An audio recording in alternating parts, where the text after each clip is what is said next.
Masa begitu pantas berjalan, dan penghujung kehidupan kita ni adalah bertemu dengan Allah Subhanahu wa taala.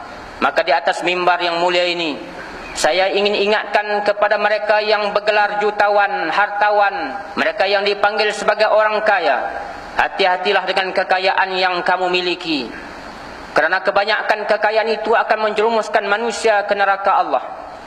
Jangan sampai kamu jadi bakhil dengan kekayaan yang kamu miliki. Jangan sampai kamu jadi sayang dengan harta benda yang Allah kamu berikan kepada kamu. Berilah kepada mereka yang memerlukan, kerana kasih sayang Allah bersama dengan orang-orang yang sentiasa memberikan hartanya. Bagi mereka yang bergelar si miskin, hati-hati dengan kemiskinanmu, kerana kemiskinan ini akan membawa kamu menjadi kufur kepada Allah. Kamu akan memandang Allah dengan pandangan yang sinis.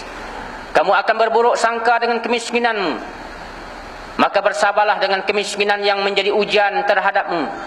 Kerana para nabi dan para rasul alaihimussalatu wassalam, tidak seorang pun dibangkitkan menjadi orang kaya, melainkan Nabi Allah Sulaiman alaihissalam sahajalah. Maka berbahagialah, kerana mungkin nanti Allah Subhanahu wa taala tidak akan bertanya hal-hal yang banyak kepadamu di hari akhirat nanti. Dan bersabarlah, dan sentiasa berdoa kepada Allah Subhanahu wa taala untuk diberikan kesabaran pada hatimu. Untuk mereka yang bergelar ketua, ingatlah kepada hadis Nabi sallallahu alaihi wasallam bahawa kamu akan ditanya tentang kepimpinanmu. Hati-hati jangan sampai dengan ketuamu itu, dengan kepimpinanmu itu akan membuatkan kamu sewenangnya berlaku zalim kepada orang bawahanmu.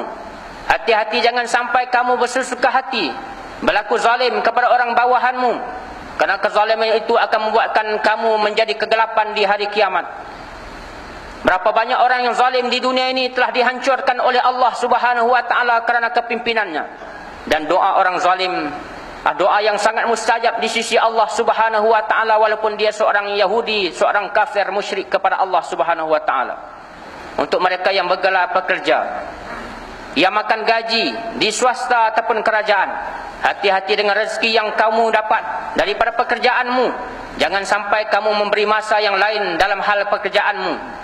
Ketika kamu bekerja, bekerjalah bersungguh-sungguh, kerana dia merupakan ibadahmu kepada Allah Subhanahu wa taala. Hati-hati jangan sampai kamu membawa balik rezeki yang haram yang diberi makan kepada anak isterimu di rumah, yang dengannya mereka membesar. Kerana tidak ada tempat bagi orang yang memakan benda haram, kecuali mereka akan dibakar dalam api neraka Allah Subhanahu wa taala, wal a'yadu billah. Jangan sampai kamu mengambil lebih masa dari hal kerjamu, kerana itu semua tidak akan menguntungkan kamu di dunia. Kamu nampak macam kamu untung, tapi sebenarnya kamu rugi di hadapan Allah Subhanahu wa taala. Bagi mereka yang bergelar orang alim, hati-hati dengan ilmumu. Jangan sampai sembrono kamu membuatkan fatwa dan sebagainya. Jangan jadikan ilmu yang ada dalam dirimu menjadi alat untuk kamu mendebat orang lain. Jangan kamu sombong dengan ilmumu, kerana sombongan ini tidak disukai oleh Allah Subhanahu wa taala. Innallaha la yuhibbul mutakabbirin. Orang sombong Allah tak pernah pandang di dunia ini. Wala tamshi fil ardi maraha. Kamu jangan jalan di atas muka bumi dalam keadaan kamu sombong. Innaka lan tahriqal arda wa lan tablughal jibala tula. Karena setinggi manapun ilmumu, sebanyak manapun hartamu, kamu tidak akan dapat berdiri setinggi bukit dan tidak akan dapat turun sedalam tanah. Wahai orang yang berilmu, wahai orang yang mempunyai ilmu pengetahuan, jangan sampai kamu jadi penakut. Jangan sampai kamu digelar sebagai syaitan bisu, kerana kamu tidak berani untuk mengatakan yang hak. Berkatalah yang benar, walaupun kebenaran itu kadang-kadang pahit didengar dan dirasai oleh orang lain. Bagi mereka yang bergelar murid, yang mengaji, yang menadah kitab, hati-hati dengan pengajianmu. Jangan sampai kamu hilang adab dengan gurumu. Jangan sampai kamu hilang adab dengan gurumu. Kerana hilang adab itu membuatkan kamu jauh daripada Allah Subhanahu wa taala. Ilmumu bukan untuk kamu riak. Ilmumu bukan untuk kamu jadi orang yang sombong, takabur, ujub. Tapi ilmu yang kamu dapat daripada guru-gurumu itu ialah untuk membuang kejahilan dalam dirimu, untuk membetulkan amal ibadahmu, buat perjalananmu menghadapi Allah Subhanahu wa taala.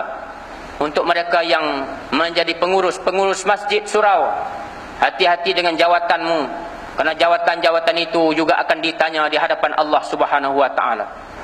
Jangan sampai apa yang kamu lakukan ini menjadi bahan ejekan, cacian manusia. Berhati-hatilah kita tuan-tuan, kerana kita sedang berjalan menuju Allah Subhanahu wa taala.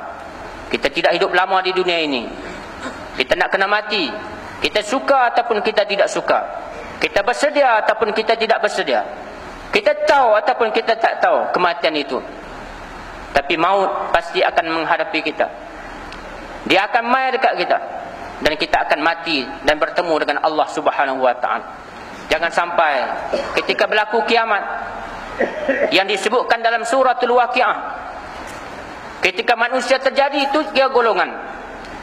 Golongan yang disebut sebagai muqarrabun, as-sabiqun al-awwalun. Orang muqarrabun, orang yang cepat dalam hal-hal kebaikan, mendahului orang lain dalam hal-hal kebaikan.